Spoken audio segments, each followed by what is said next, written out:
Welcome back to my channel. In today's video I'll be showing you how to make takeaway style masala fish with naan, salad and chips. Make sure to like and subscribe to my channel if you haven't already. Firstly, in a large dish, add the ginger and garlic paste. For better results you need to use this fresh. And then you want to add in the tandoori masala and then some basar mix or chili powder, paprika and some fish masala. I'll leave a link in the description box to the one I've used. I'm then adding in coriander powder, garam masala, dry fenugreek leaves, salt and some carom seeds. I'm squashing these between my fingers to release the flavour before adding them in. And then I'm adding in some freshly squeezed lemon juice and some olive oil.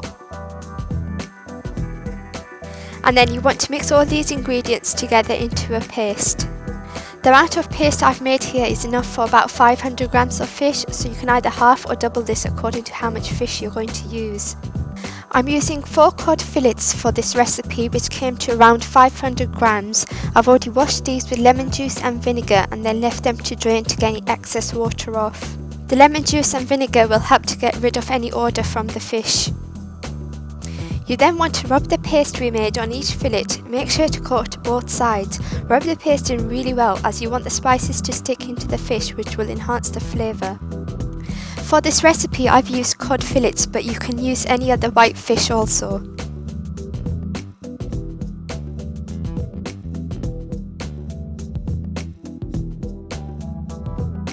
You then want to leave these fillets to marinate overnight, or if you're running short for time, 2 to 3 hours at least. I'm now going to make the dough for the naan. For this, add in salt to the flour along with some Nigella seeds, baking powder, yogurt, olive oil or butter, and then some yeast and water mixture which I've dissolved with some sugar. I've shown how to make naan on my channel a few times now, so if you want a more detailed recipe I'll leave a link in the description box. So once you've added the water in, I've done this in 2 steps. All you want to do then is just bring the mixture together by mixing it with a spoon. Once it comes together, then what you want to do is start kneading it by hand.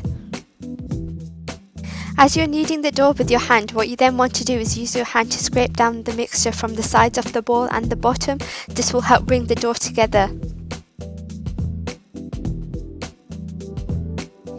Once you've kneaded it by hand and the mixture comes away from the bowl, what you then want to do is empty it out onto the worktop. This will just help make it easier to knead out, and you just want to do this for 1 or 2 minutes until it becomes less sticky. After 1 or 2 minutes you'll see that the dough has become really smooth and doesn't really stick. You then want to put this back into a grease bowl and then cover it and leave it to rise for about 1 or 2 hours. I'm now going to make the batter for the fish. You want to place the chicken fry mix into a bowl and then add in the gram flour and some carom seeds again, and then some red food colouring. You then want to gradually add in some cold water and using a whisk beat the mixture. It's best to add the water in small parts so you can control the consistency, and if you add all the water in at once it's harder to get rid of the lumps.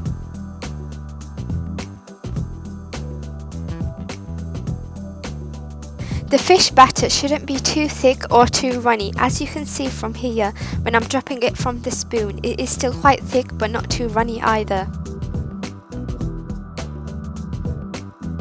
You then want to dip each fillet into the batter. I'm using gloves so it's a bit more tricky, but when you're doing it with your hands the fish does get coated a lot more better. Make sure both sides are coated. You then want to heat some oil on a medium heat, and once hot add in the fish. For the size of fillets I'm using, I'm going to fry each side on a medium heat for about 5 to 6 minutes. If you're using larger or smaller pieces you can adjust the time accordingly. I'm now going to flip the fillets over and then fry this side for another 5 to 6 minutes. It's important to fry the fish on a low to medium heat, otherwise it will colour too quickly and won't cook on the inside.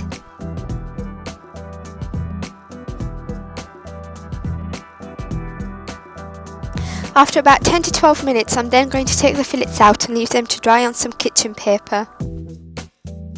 You then want to repeat the same process for the rest of the fillets.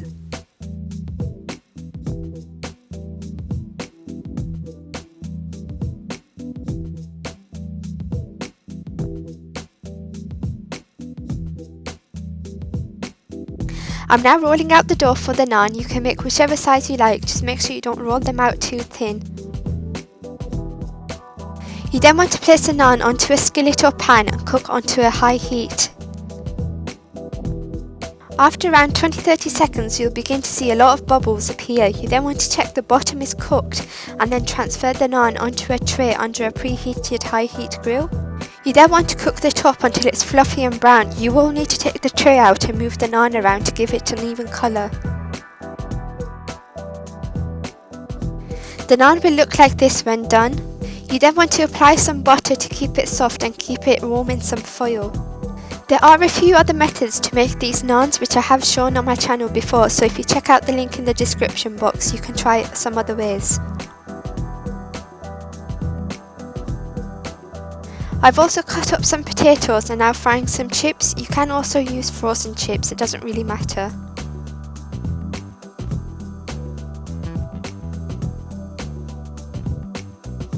Everything is now ready to serve. I've placed the fish on the naan with some salad and served along with chips. I've squeezed some fresh lemon juice on top and you can see how moist and flaky the fish is. If you like this recipe, make sure to like, comment and subscribe to my channel. Make sure to press the bell notification so you can be the first to be notified about all my upcoming videos. You can also follow me over on my Instagram page, Fooditives. The links are in the description box of this video. Thank you for watching and I'll see you in my next video.